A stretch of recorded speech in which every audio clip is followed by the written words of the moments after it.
What's up? What's up? What's up, everybody? It's your boy StephenMotivate back again. Super excited about today's episode. Hopefully, you've been watching the journey where we're coming and we're interviewing. We're talking about entrepreneurship, life. We're talking about all things as it relates to our journey here as we take up time and space on this beautiful God's green earth. So, super excited about today. We have a special edition, a special guest.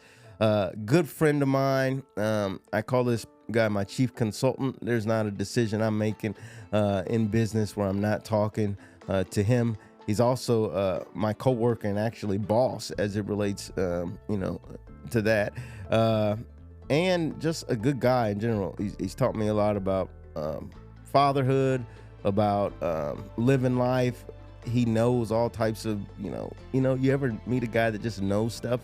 He just knows what names of screws and all types of stuff. And so, good friend of mine. Without any further ado, welcome to the journey, Dan Koeth. What's up, Dan? Hey, what's up? What's up? Thanks for having me. Man. I guess they kind of say jack of all trades, master of none, Yeah, right? So, there you go. I guess that's where I kind of fit in. Know a little bit about everything, but not a master of any of it. So, Well, I've been, and seriously, you've been a big blessing to my life in many ways. So I'm not going to try to make you tear up on here, but I think you it works. if I've never told you. I think it works both ways, right? I mean, we complement. We've talked about it hundreds of times. The way we complement each other, and so learning is a two-way street for both of us. I mean, we both, I think, learned so much in the 8 years we've known each other, 9 years, whatever it is now. Yeah. But you know what's funny about that is that a lot of people don't, they're not good at reciprocating that sort of learning. So how we met, right? We met when I was working at Lowe's and you were kind of calling on me. But one thing about you never treated me like, and I don't think you treat people like this in general, but even though now, and I report to you in one part of our lives, you've never treated me like a underling. You've always been like very much, just you treated it like my ideas and my thoughts with respect versus kind of dismissing them because I'm younger, don't have as much experience, etc. Well, I'd say it's kind of twofold. So number one, you can learn from people of all ages, right? I learn from my kids daily. Yeah. A lot of times I learn what I don't do so right. But the other part about it is being in sales and dealing with some old school customers back in the day. They were very arrogant. You do this way, and I never really kind of subscribed to that vibe that they would give. I always felt like I should be treating people the way that I want to be treated. Yeah. And I try to do that in everyday life, but especially in business. I think it helps create that bond. Definitely puts people at ease, and that it's not everything has to be a real rigid business structure. Yeah. I think people, especially if you're in sales, people are more receptive to that. I like this person. They're not just trying to sell me stuff. They have my best interest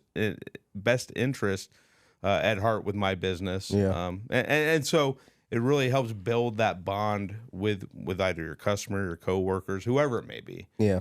Well, I've told you this too when we've talked in the past. I grew up, thinking, and in some ways I still think this, I've got to be like overly professional in order to be taken serious. I've got to, have the suit on. I got to have the tie on, or no one's going to take you serious. You've always got to say the right thing, and you've taught me that, in many cases, you don't have to be so stuffy.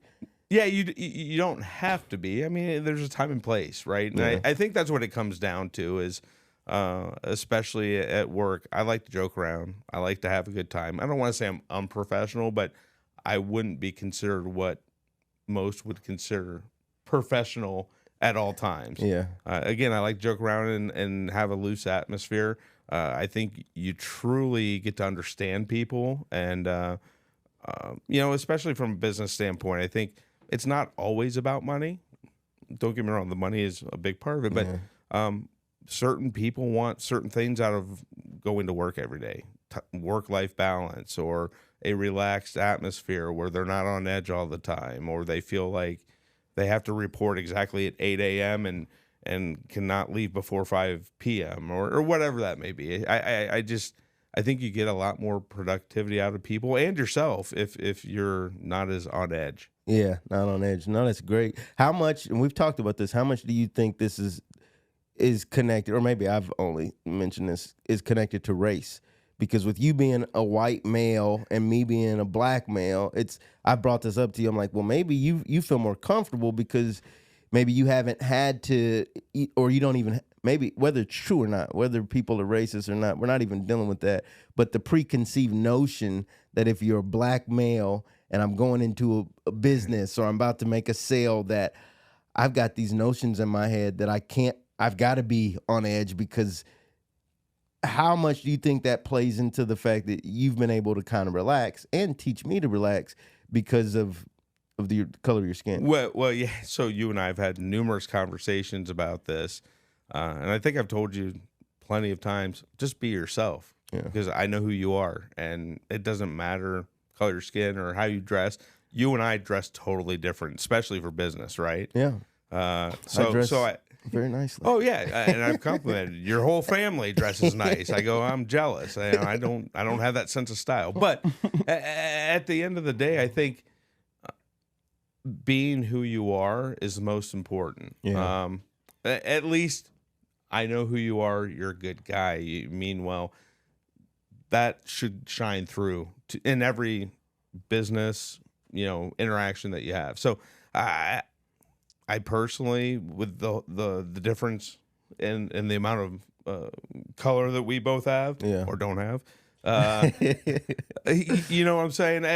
I don't take that into account at all. Yeah. And hopefully we're moving as a world or a country in that direction where that doesn't matter. It's what what your heart intends, all these other things. Yeah. Well, I will say, and this is especially for our audience, like me being a black male, I have learned a lot from Dan to just calm down a little bit, and to, if people won't accept you for who you are and how you show up, and this doesn't mean to show up unprofessionally and to totally be loose and, like you mentioned, there is a time and place for everything, but like, it's okay to make people smile. It's okay not only is it okay, it's actually preferred, because just as on edge you're trying to be on your side of the table, if you kind of relax a little bit, joke a little bit, get folks laughing a little bit, it kind of calms down other people on the other side of the table. It's actually a benefit, in my opinion. If you can get people to relax and laugh, I always start out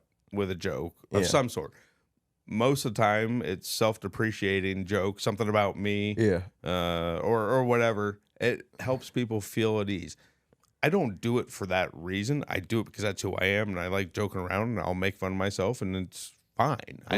I'm confident in what I do and who I am, that I can do that. Yeah. And once people see that, I think they feel more at comfort. More at comfort themselves. So. No, for sure. So that's been a great tip, and I've learned a lot from that, and I'll continue to learn from it. The other thing I think that you failed to mention there is that part of this happens, in my opinion, naturally with age. I look back to when I was in my early 20s and starting to have kids, and I wasn't calm, cool, collected. Believe me. Yeah. I was on edge. I was just wanted to be right and angry if I wasn't right all the time. And the older I've gotten, listen, life and minutes are too precious. Yeah. Don't get me wrong, I still get upset about stuff, but we're only here for a short time. Yeah. So why spend that time negatively? Yeah. Whether that's putting too much pressure on yourself. Sure. Or putting too much pressure on others, or just try to calm down a bit. Yeah, honestly, enjoy yourself. For me, it's gotten better as I've gotten older. I've been able to relax. I've been able to enjoy my kids more. I've been able to enjoy time with my friends and another family more because I'm not worried about every little thing. Yeah. And I've also learned it's not always going to be perfect. Yeah. No matter how hard you try, stuff's just not going to be perfect. No. And you have to be okay with that. Now, you can strive for perfection, but, there's only one person who's ever been perfect on this earth. Yeah. So, Exactly. I'm not him. Exactly. No, I think that's super. Helpful. Hopefully, it's super helpful to our audience too. Recently, a legend just passed. Kind of shifting gears here a bit, and we've got I don't think you can see it completely on our wall, but behind me, it says, "Yesterday's hits won't win today's games," which I love. That I love quotes. I love motivation. But we lost a legend in terms of baseball, and I'm not a huge baseball fan. I actually hate this. I don't hate it, but people will look at my hat and they'll try to spark up a conversation. Hey, you like the Dodgers? Like, no, I just like the hat. But I get why people do that. But anyway, Willie Mays passed away. Yeah, such a sad story to hear. He was 93 years old. I was brought up on baseball, so it's in my family's fabric. It's in our DNA. Yeah.